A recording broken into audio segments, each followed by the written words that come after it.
Good evening, everybody, and welcome to another edition of the Sports Exchange. My name is Scott Morganroth, and alongside of me tonight, or across here, is Stuart Hack, and our Hey, special guest is John Garrett. Stuart, John, welcome to the big show. Hello.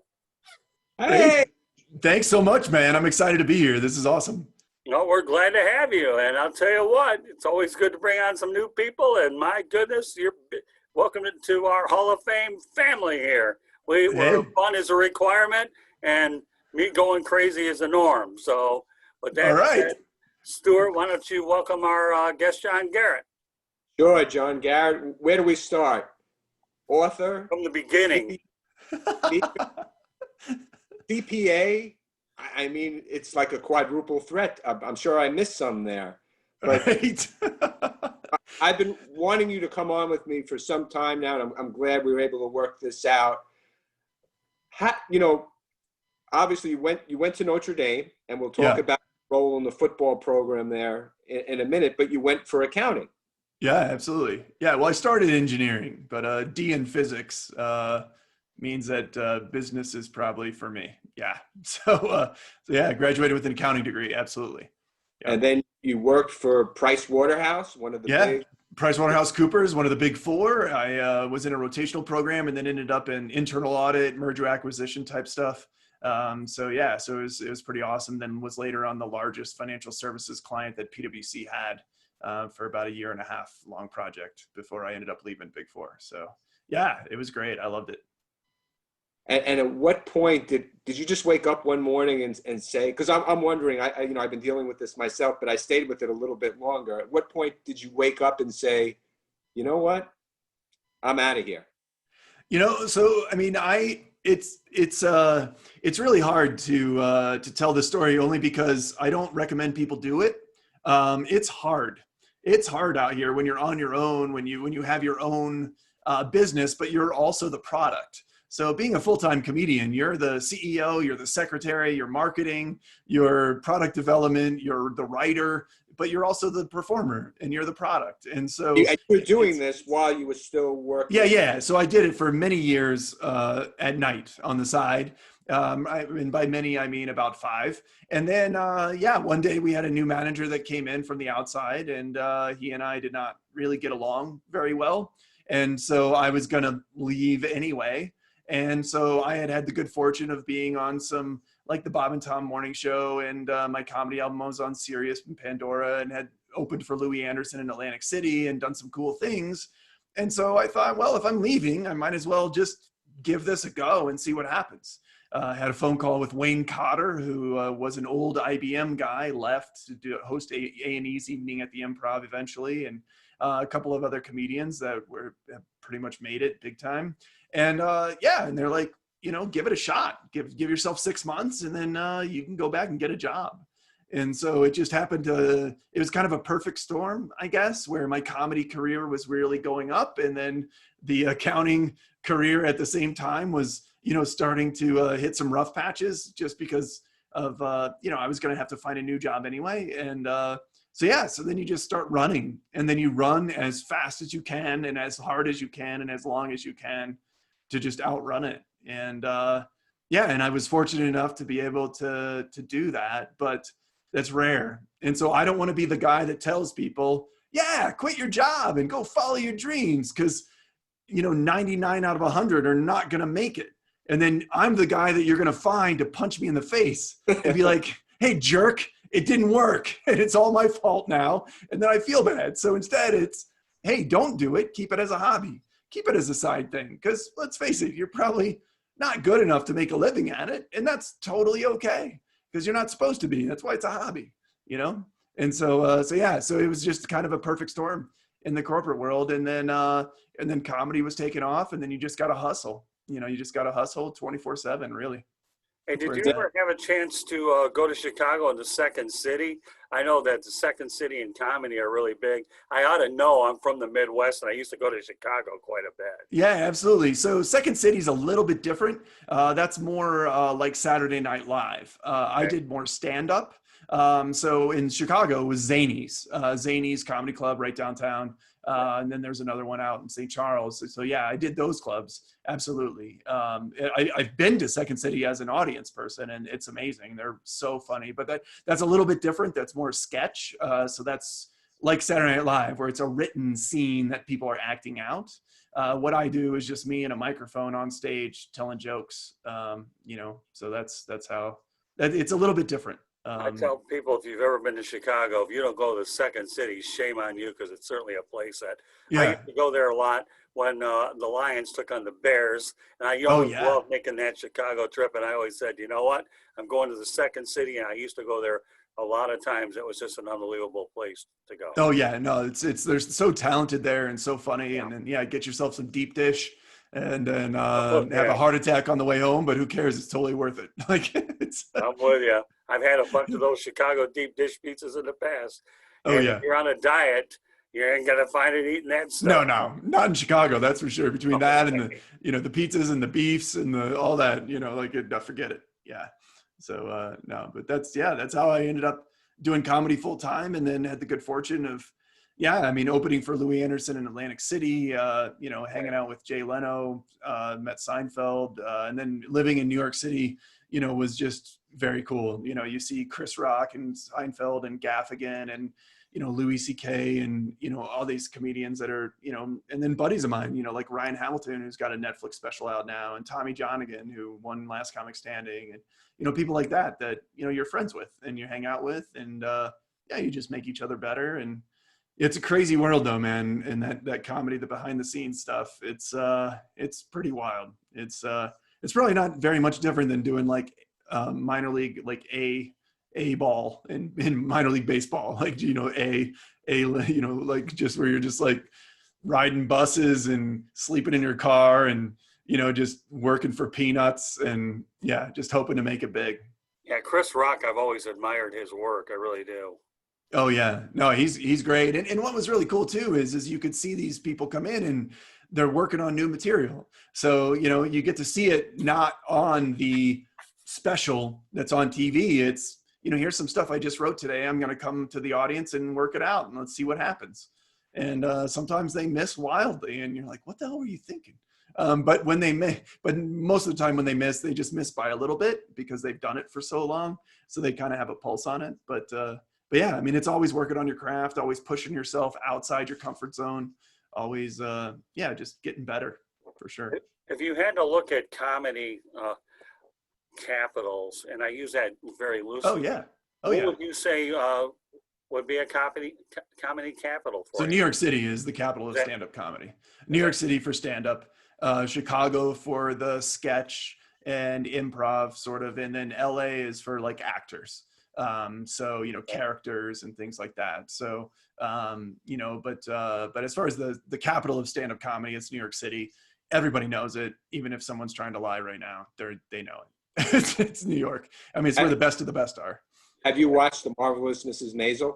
Oh yeah, absolutely. Yeah. And part of it, I was kind of like, this is a little frustrating because all she does is get drunk and go rant. And then now she's a superstar. And it's like, that is not at all even close. So it was good to see later on in the season, spoiler alert, where she starts to stumble a little bit, It's right. Exactly. And where reality starts to set in, but it is pretty cool to see, with Lenny Bruce and, all those old school rooms and, the Catch a Rising Star and, the original improv and, just those original comedy history.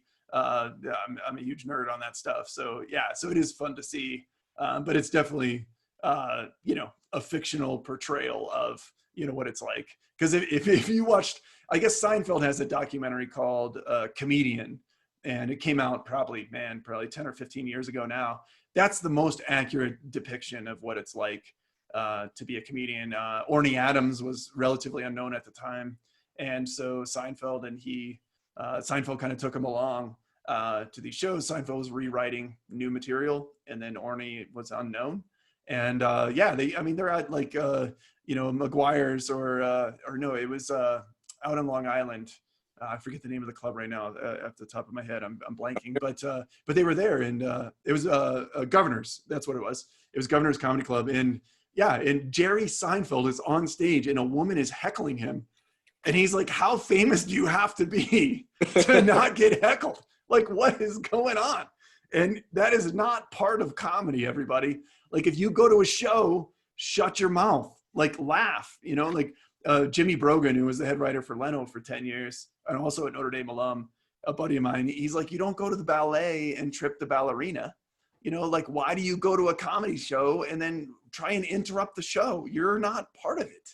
Like, people came to hear what the comedian wants to say, not hear them like bomb on you. Like, I mean, just whatever you have to say is not funny. Just trust me. Like, and you're gonna lose because the person on stage is a professional and they have a microphone and the bouncers. So worst case scenario, even if you're funnier, you're kicked out. So just don't do it. Like, do not do it. Like, it's just, it's so frustrating to me. I better stay away from those places then. Although I managed well over to Second City, I didn't mind taking a break and let them do their job. I was paying good money for those shows. So. Oh yeah, yeah. No one interrupts Second City. It's the same thing, way. And it's just like, oh well, because it's a comedian that's right there in front of you, and it's not a pre-written whatever. It's really frustrating to me. It's very, I don't know. It's just insulting, I think, to the performer. When you pay good money at the Second City, then I don't need duct tape to keep me quiet, but I certainly know how to keep quiet. Know that they got my credit card. Exactly. Either laugh or don't laugh. That's your options. Period. Like, that's it. Back then, I used cash though more often. Go ahead. There you go. Yeah, it's harder to track, right, Stuart? Yeah, right. So you actually, you're a big college football guy. You went to Notre Dame, and what was your role on the Notre Dame football team? Yeah, well, I was in the marching band when I was a student. So I was part of Saturdays. I was on the field. I was on NBC several times. Actually, it was really funny because every time we'd score a touchdown, we'd go to play the victory march. And oftentimes they're, going to commercial. And so I would be talking to the person next to me, holding my trombone, just doing the motion, but we would be talking about the touchdown that just happened. Like, my face isn't even on the mouthpiece. And so like my parents would be like, hey, we noticed you weren't playing on the last game. And I was like, what are you talking about? They're like, yeah, NBC just zooms in right on you, like just moving your trombone and not like, I was like, wow, whatever. It was a really good touchdown. I thought it was amazing. When you were there, what was the most thrilling game you Yeah, so we beat USC. Keyshawn Johnson was #1 in the country. They were on the cover of Sports Illustrated that year, and they came in October, and we beat them. And that was a pretty huge game. And then we also played in the Orange Bowl my sophomore year against Florida State, and that was pretty awesome. And it was in Miami, of course, being the Orange Bowl. And man, I tell you what. If you want to go somewhere where everybody hates you, you go to Miami against Florida State. Like, wow. I mean, we were in the Orange Bowl parade marching through Miami as the Notre Dame Marching Band, and I think everybody hated us. It was amazing. It was so amazing. There were kids throwing those little snap pops, those little things that you throw on the ground and then they pop, throwing those at us. And it was hilarious. Like, it was almost like it's one of those things. If like one person flicks you off, like you're kind of angry, but when 1,000 people flick you off, you're actually like you're like, this is heaven. Like, this is as good as it gets. Everybody hates us. Like, well, I mean, it was just hilarious. Well, the game you're referring to is a 1996 game that I was there, and I remember that you're talking about Bobby Bowden against Lou Holtz. If you're a media guy, that's a dream. And yours truly here forgot that Notre Dame was an independent for football, but they were in the Big East. But Lou Holtz, as classy as he is, had no problem with it. He was really, really good. And Bobby Bowden, you can't ask for two better people than to liven it up with the media than with those guys. And another thing you also have to understand what you do is being in Miami is one thing. The Miami Hurricanes hated your guts and the Irish. Oh, yeah. So that only added to the feisty hatefulness. Oh, no, that's what I'm saying. I'm saying you got Hurricanes fans and Florida State Seminoles fans united for the first time ever. I mean, like, it was like they were just finally on the same side. Like, the enemy of you is my enemy too, and it was amazing. And what a great game. And that was in the old Orange Bowl Right. stadium. And man, it was great. And it was really close. I feel like it was like 31-26 or something like that. Yeah, it was a close game. Warwick Dunn was a running back for Florida State, I remember. And then, in pregame, we were down there to do our pregame as part of the band. And Randy Moss was on the team for Florida State. He couldn't play that year because he had a little legal trouble his freshman year. But so I was 4 feet away from Randy Moss. And he's a unique looking individual. I'll say that much. But man, he was such a great player. And so it was cool. It was a cool experience just being part of the band and being able to, my junior year, we played Navy in Dublin, Ireland. That was pretty awesome to go to that. And actually that's the picture right here is me and Coach Holtz on the flight back. So it was the football team, the upperclassmen that are in the band that went, half the band, and then some big donors. We're all on one plane from Chicago O'Hare to Dublin. And it was just super cool to see Coach Holtz playing euchre on the floor in O'Hare Airport with a couple of the players. And then, flying over. And then, before we flew home, I asked Coach for the picture. And and then was able to get it signed by him before he had left because that was his last year. Yeah, did you ever play the Michigan Wolverines while you were there? Yeah, that was my senior year at Michigan. In the big house. That was pretty neat. Oh, you played in the big. What was it like to be in the big house? It's not as intimidating. I played. In the band, we were at Ohio State. That stadium was a lot more intimidating because it's got upper levels. It's decked. They're stacked on top of each other, the horseshoe. But the big house, it's 100,000 people, but it's so spread out because it's just one layer. It's not as intimidating as what you would think. And then went to a game at LSU.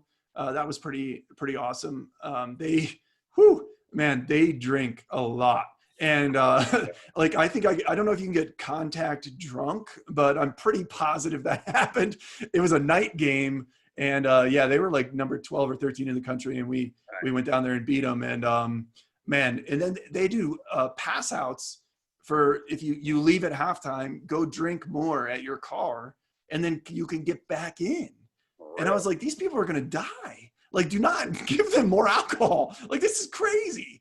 And it was wild. But I just love college football. Just the the pomp and circumstance and the band and the fans and the traditions and, the alums and it's deep rooted, for these people, you paid a lot of money to go there. You spent 4 years plus of your life being there, and it's a part of you. Yeah, and, but you can remember, awesome. If you're in the state of Louisiana, I've had my fair share of hangovers right up I-10 over in New Orleans and the Pat O'Brien Hurricanes.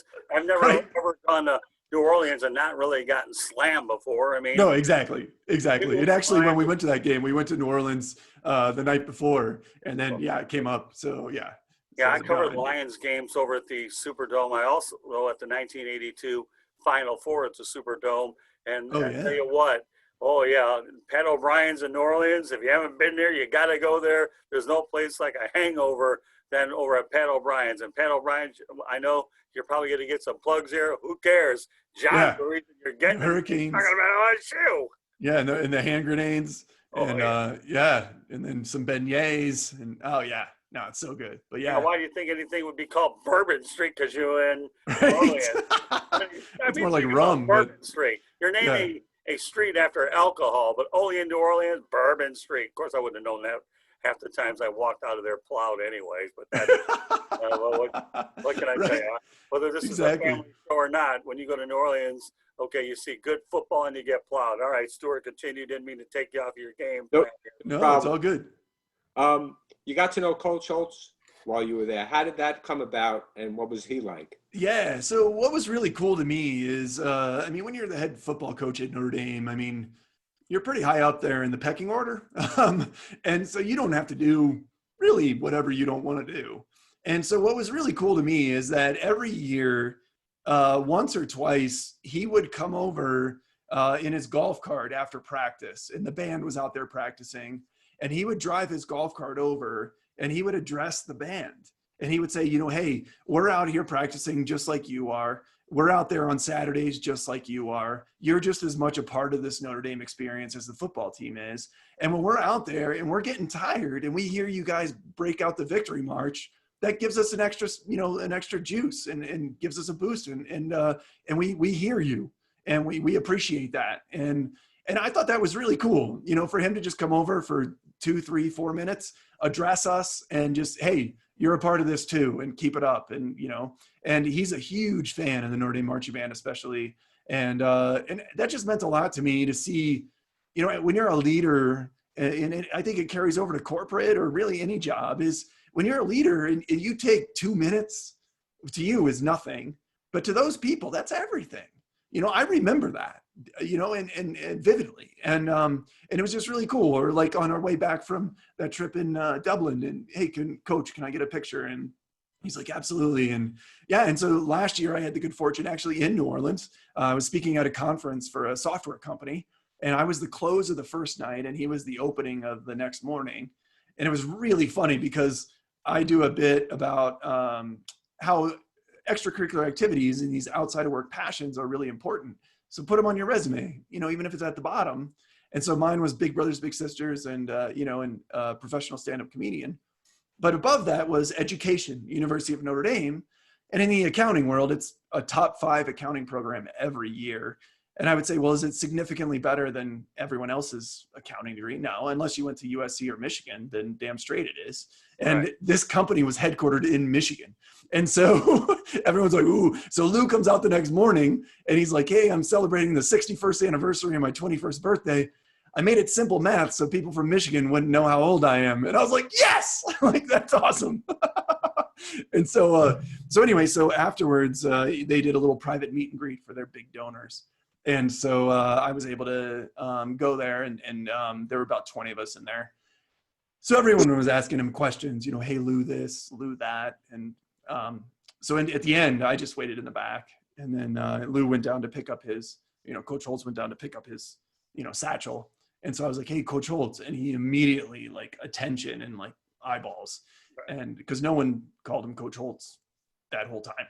And so I showed him the picture on my phone that I had. And I said, we've actually met before. And he's like, oh my goodness, this is awesome. And I said, I was in the band. He's like, I love the band. And so he gave me his card and he said, if you ever need help with anything, reach out. And he's one of those guys that if you don't, I found out now, but if he offers and you don't take him up on it, it's kind of insulting, which is cool that there are people out there that have made it and they want to help others. You know, and so because I'm from the Midwest, I sat on it for like 2 or 3 months and didn't do anything. And then I realized I have this book coming out and it would be an honor for him to write the foreword. And so, yeah, Stuart's got it right there. What's your end? And yeah, unlock the person within the professional. And so I emailed, and the next day his assistant wrote back and said, Lou would love to, please send what you got. So I sent him, and then about a week later got the foreword. And then I was like, well, now I have to finish the book. Like now I have to, because it was about 95% done. But I was like, well, you know, if the universe has handed me Lou Holtz as a forward, I'm pretty sure I need to not ruin this. So, if I recall correctly, Lou Holtz decided to leave Notre Dame because he did not want to break the all-time wins record, if I understood. Well, there were a couple of factors there. I believe also, you know, Randy Moss was recruited to go there and then got into a little bit of trouble. And then admissions was like, yeah, we can't have this here. And so, you know, and so he was recruiting these, you know, NFL talent kids. And then the university was starting to tighten.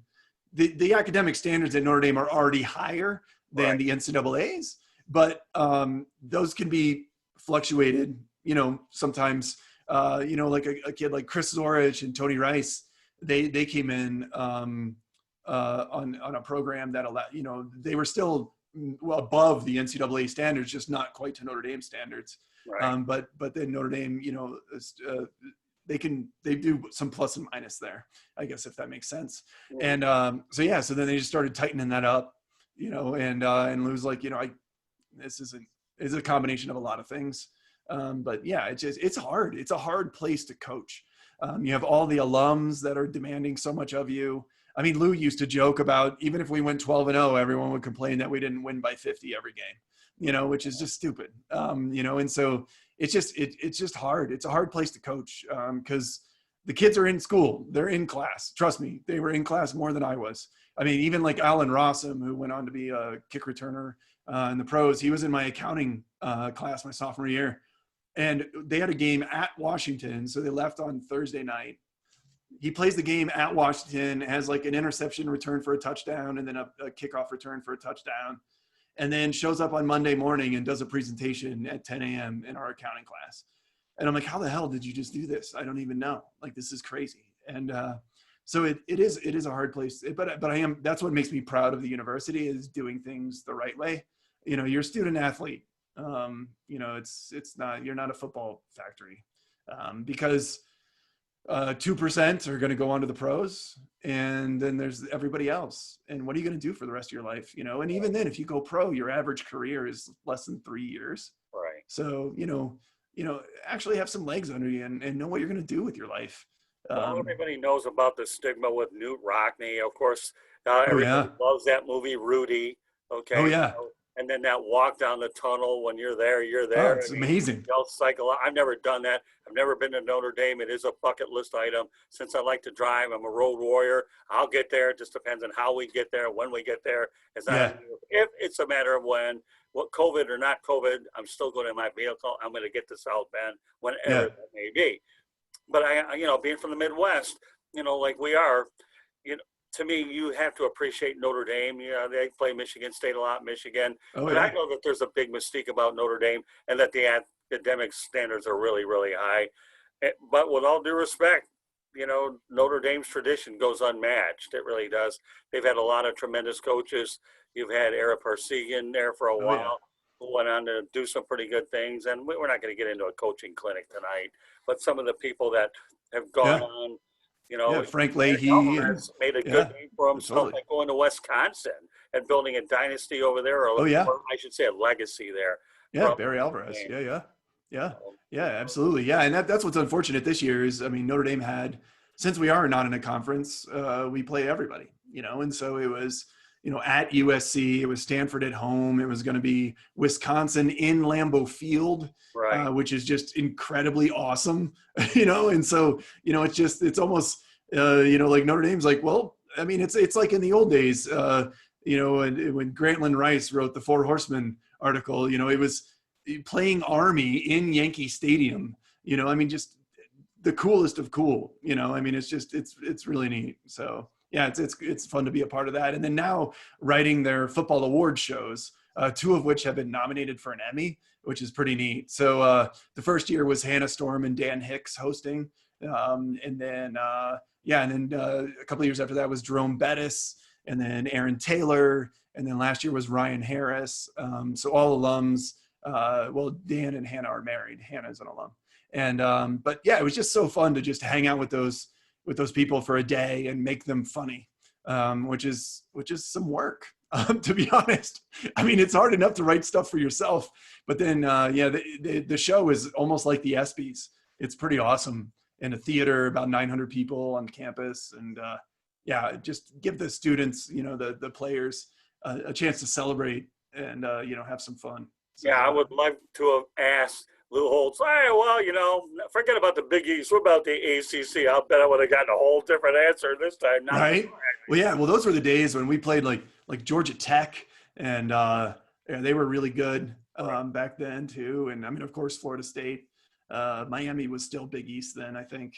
And it was it's a shame, because a lot of those, that Big East with Boston College and Miami, those games were great too. But I just grew up watching college football, and my dad was Air Force, so we moved all the time. And so, college football was kind of unanimous. And then those teams that were kind of transcended boundaries, kind of like the Notre Dame or even Penn State back in the day, what was awesome too is living on the East Coast, going to Army Navy game. Right. What a cool experience, and just no one even cared what the score was. I mean, everything about it was just awesome. Let's talk a little Notre Dame football. Then I want to get detailed into your book. Okay, sure. Notre Dame pounded USF 52-0. I had to watch that. I did. I thought I'm USF sorry, man. show up. No big deal. Made the reference. Meanwhile, they're postponing their game against Wake Forest this weekend. Right. I told you that I met Lou Holtz at the Orange Bowl. What a great time. And now the USF versus FAU game actually just got postponed or canceled because of what transpired up there with COVID-19. So I haven't heard anything about a makeup. I was prepared to cover it this weekend. So the Fighting Irish is making sure there's no fighting. They're like, you guys can score 0 again this Saturday, but at least you didn't play. Yeah. So no, but I mean, yeah, it's crazy because I mean, they were locked down and doing everything right and all that. And then all of a sudden, I guess they have 7 positives. Right. And so, yeah, because of the ACC protocol, it was all right. Well, we need to postpone because now I think it's like 11 players are out. So because you have to sit for 2 weeks, I guess, or 10 days. And so, yeah, I'm not sure what to think of all of it. To be honest, I mean, like some of earlier when the coaches were emotional about the health of the players. And I'm like, you've put in a kid who's had a concussion for sure and probably needed surgery. So like, don't tell me about the health of the kids over the money. Like, that's crazy. And so I don't know. I mean, I guess it keeps it from spreading to the support staff and the people that are also in the building. But I mean, these kids are super athletes and, they're fine. So, I had a gut feeling, though, that USF was probably going to go ahead and spank FAU after the beating that they took. I hope so. You don't want to hear that. So I don't know how many Owls fans are going to listen to it. I don't care. I still USF heart. Even though I have to admit, though, I've been around FAU for the better part of 13 years. So this game go about, and I've been to some USF FAU games, my heart is very strong when it comes to these things. I've seen him. That's Lane Kiffin, right? And football, but anyways, FAU is Lane Kiffin. Is that right? No, he went on to Mississippi. We got Willie Taggart now, so. Oh, okay, all right, yeah. Because I was going to say, if it's Lane Kiffin, you guys can beat him by 200. That'd be great. Yeah, I would. Yeah, there was nothing greater than USC just leaving him on the tarmac after coming back after a game. Oh man, that guy! I've never seen anybody fail up more than Lane Kiffin. Like, I mean, really? Like, does he just continue to trip and fall upwards? And it's like, how is this possible? Yeah, well, you know what? He's done all right. He actually left with a winning record with FAU, and he always finds a way to make a lot of money. Give him time. Give him time. Maybe it's just his USC affiliation that makes me not like him. But yeah. But yeah. So sorry about that, man. I feel bad because yeah. I was looking forward to that football game, but anyway. Right, I know. Let's talk about your book. I think that's the one thing that Stuart and I really want to get to know about. Okay. So what made you decide to write this book? Well, I speak at a lot of conferences, a lot of corporate events, do a lot of consulting with companies and making their cultures better. And people started asking, hey, do you have a book? Or people think that when you speak at a conference, people would come up to me and, well, where'd you get this "what's your and" idea? Well, it's mine. Like, I mean, and so a lot of people in the corporate world, they borrow ideas. So they'll read 5 books like mine and then go up and give a book report, basically. And I wanted to make sure that people knew, no, this is my philosophy. This is my idea. This is what I, basically put your stake in the ground.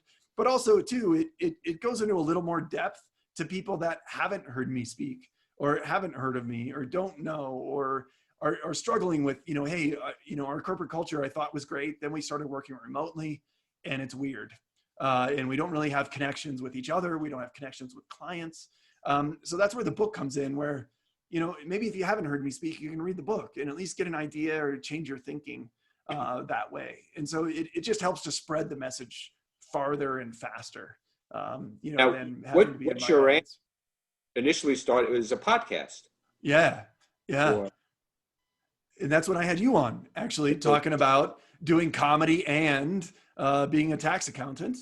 And that was awesome. And then, and so originally it was called the Green Apple Podcast. And then about a year and a half, 2 years ago, transitioned it more to What's Your And, because that's what I was speaking on. And it just makes all one brand. But what's your and? You're an accountant and something else. You're a lawyer and something else. You're, an architect, a banker, an insurance. It's mostly white collar nerds, but it applies to teachers and really everyone. You have a job, but you have other dimensions to who you are. And for so many of us, professionalism tells us that we're not supposed to have these other things, and we're not supposed to talk about them. We're not supposed to share them. And it's the opposite. I mean, when I fly, used to fly obviously a ton, and it's starting to pick up again now, and when people are like, hey, what do you do? And if I say, oh, I'm a comedian and a speaker, oh, well, let me tell you who my favorite comedian is. And I'm like, let me guess, not John Garrett. And then they're like, yeah, you're right. And then they go on and on about Stuart and how amazing he is. And I'm like, enough. No, but just whoever their favorite is, and it's never me. And so, but if they sit down and they're like, so what do you do? And I go, I'm an accountant. They put on their noise canceling headphones. There's not even a follow-up question. There's nothing after that. It's just headphones, done. And so, even if they're an accountant, they're like, I don't want to talk about it. So there's other sides to who we are, and it's the human side to business, and it's bringing in some passion and some actual genuine interest in the people around us.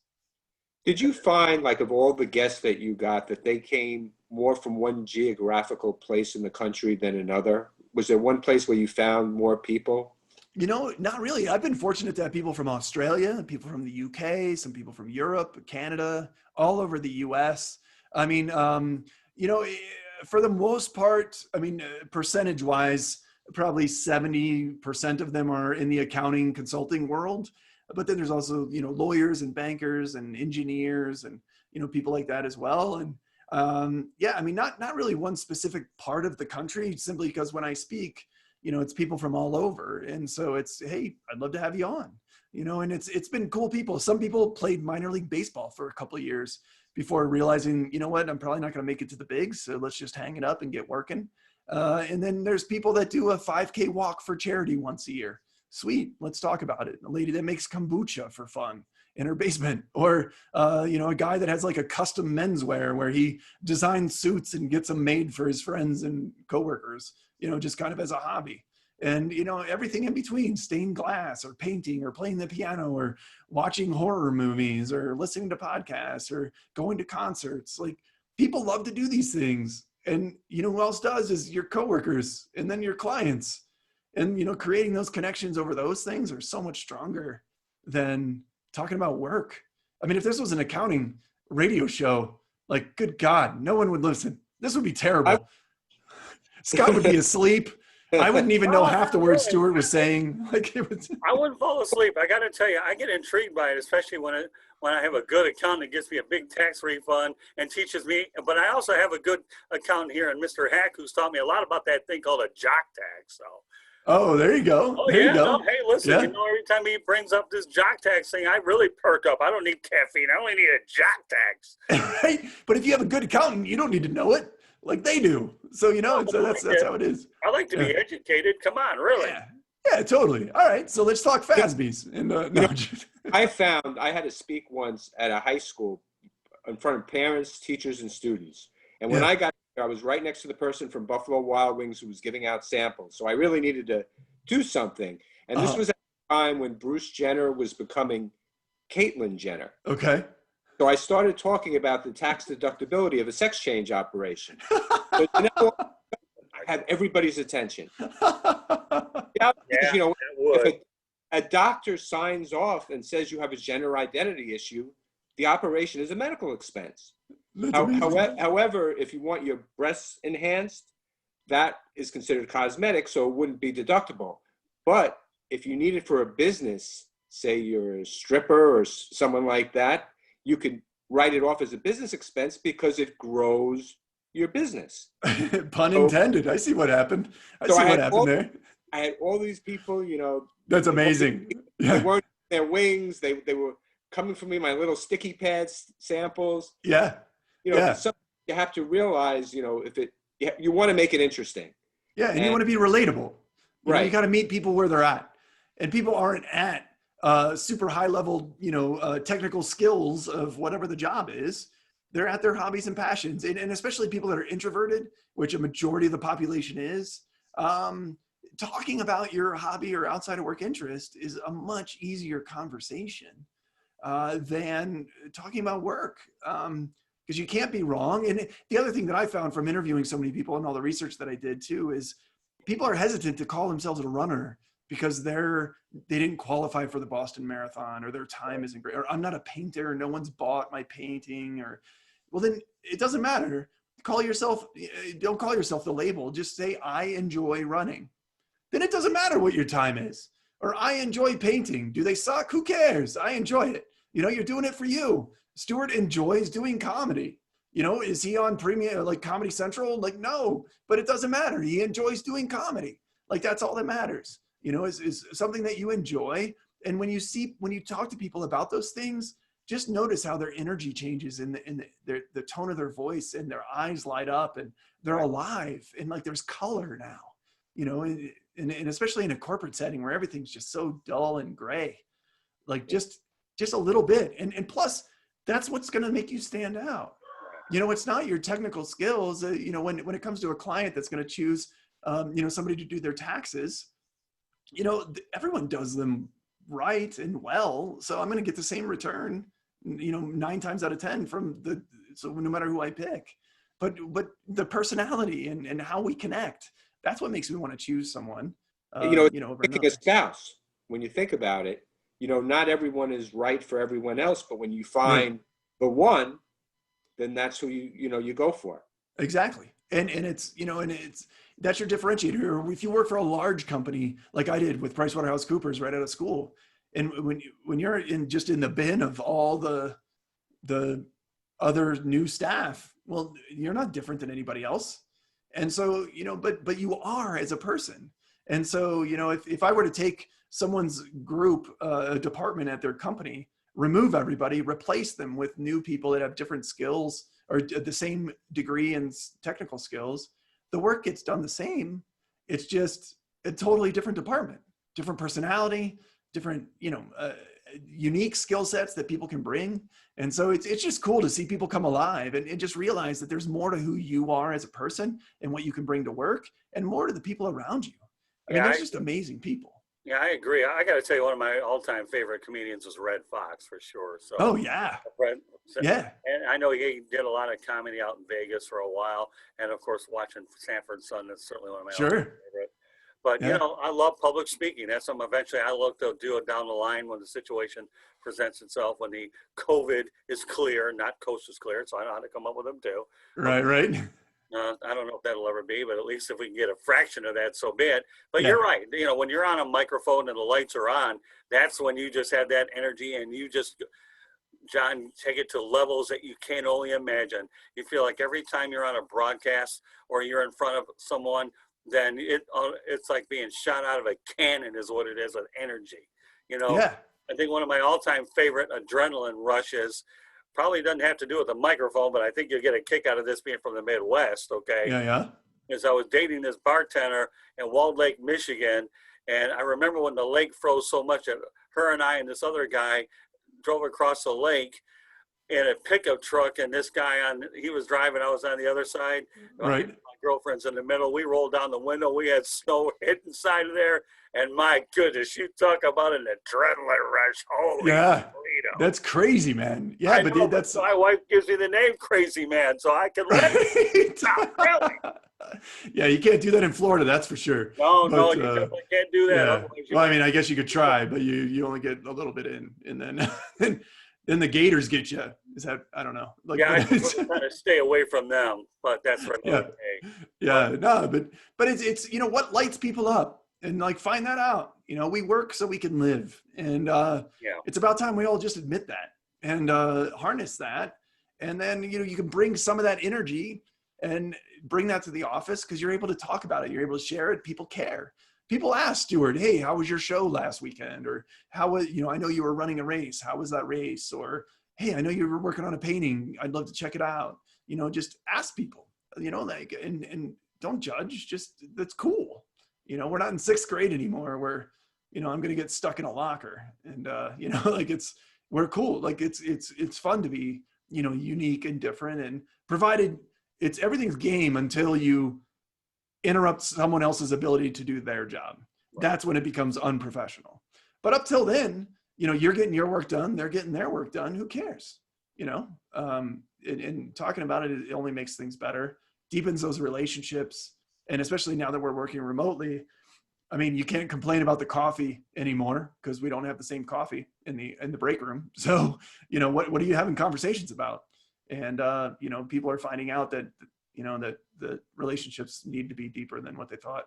Yeah, I'm really embrace this whole change here. So I know we want to stay on point with the book. We got another 5 or 10 minutes to go in the broadcast. So Stuart, anything else you want to ask John about the book, or some of the key points that you want to make sure that everybody has a reason why they should invest into it? What was it like trying to promote this book during a pandemic? Because obviously expecting that. Yeah, no, I certainly was not. Well, part of it was, what was cool is that I knew that the message resonated with people before, but the more that the pandemic went on, the more I realized how much deeper this message really is and how much people needed it more than ever before.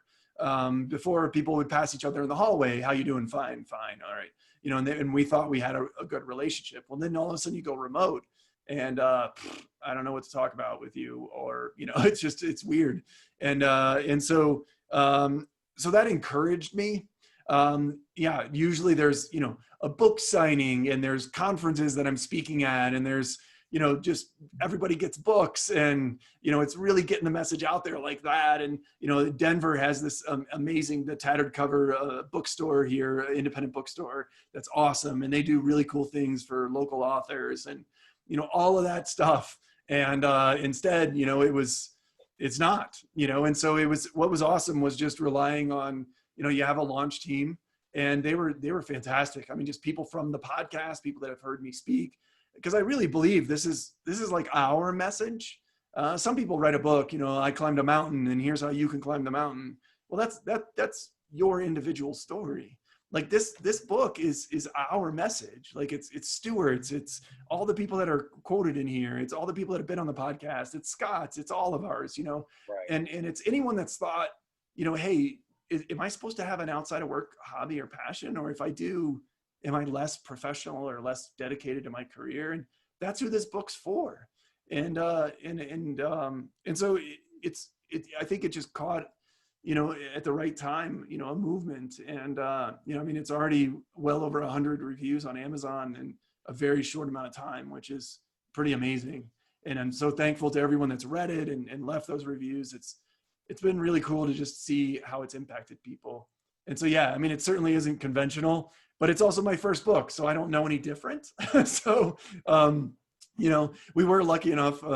There's a guy that has a restaurant here in Denver. And so we had there were about 18 of us at a launch party of sorts, more like, closer friends that are here in Denver.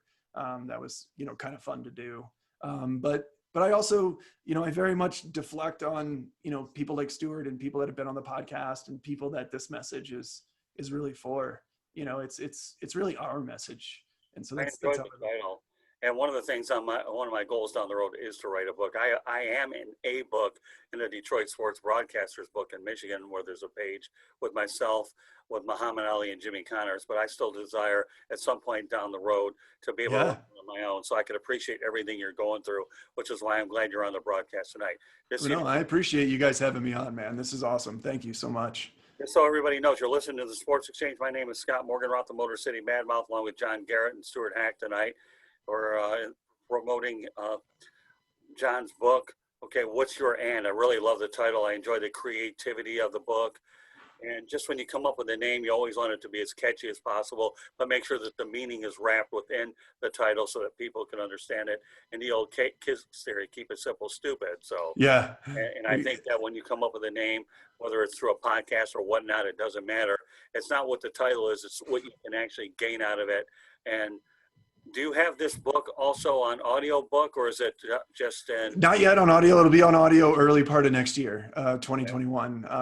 So it's right now it's on all the retail stores that are online. So Amazon, Barnes and Noble, Bookshop, Books A Million, all those kinds. And people listening overseas in Canada, Indigo, and the UK and Australia as well. And so it's all at whatsyourand.com. The links there for the book. And and then also the podcast. So you can hear professionals that have an outside of work hobby or passion. And maybe it's you, maybe your passion sports or sports betting or whatever it is, playing sports. It's just cool to have people on that have an outside of work hobby or passion. Have you trademarked anything that you're doing right now? I just Yes. actually was able to trademark the broadcasting side for Motor City Mad Mouth, and I do that for branding purposes. And I'm working on the public speaking and the writing side. That may take a while, but I got the broadcasting one, which is why I was able to trademark it. But you have something good. I would assume that you definitely trademark it, don't you? Yeah, What's Your And is trademarked, and then because it's also in a book, it's copyrighted, as well as all the models that are in the book, Culture Core and the Connections Pyramid and things like that I've created. So those are all copyrighted, and then What's Your And is trademarked. So so it's cool, but it's just cool to see how people are taking it and running with it. In their marketing or in their, monthly meetings or, things like that, of just how companies are implementing that. And that's the consulting piece that I do of, this is simple, but not easy. And so it's like people telling me I need to go to the gym, and I don't go and I don't know what to do when I walk in there. So, it's the same thing with this. You can read the book and you can implement things yourself, or that's where I come in with, some of the consulting to help you, because what are you going to actually do? I can watch a video on how to do lat pull downs or whatever, but am I going to do that? Probably not. So, if I had a trainer that was like, well, what do you want to do and what, type of thing and why you should do it, then that would be more impactful. So that's what's cool, is just making workplaces better and making people bring more of their expertise to the office. I like to ask every guest, okay, is there anything that we've missed? Because if there is, now is the time to let it out there. Is there going to be a second book? Oh, wow. Writing one, this was 2 years. So Facebook, I'm not a huge fan of social media totally, but Facebook had a reminder. It was 2 years ago. The book came out on September 15th. And so on September 21st, Facebook had a reminder that 2 years ago, my content editor and I were here in Denver for a week. We did a week, 40 hours in a conference room downtown Denver with flip chart paper all over the walls, mapping out the book. And so that's how long, if people are like, how long does it take to write a book? Yeah, that. And it's a journey. It's a journey. So, people say the second one's easier, but, let's see how this one does first. And, it's the fact I wrote a book is mind blowing to me. I didn't ever grow up wanting to write a book. I always thought people that wrote books were these uber geniuses that, people read about. And so for me to have a book and one that people are reading and liking and sharing means so much. Because there are so many of these books that are, especially business books, that are so long and cumbersome to read, right. and it's work. And I did not want to write that book, and I don't want to read that book. So this one is very conversational.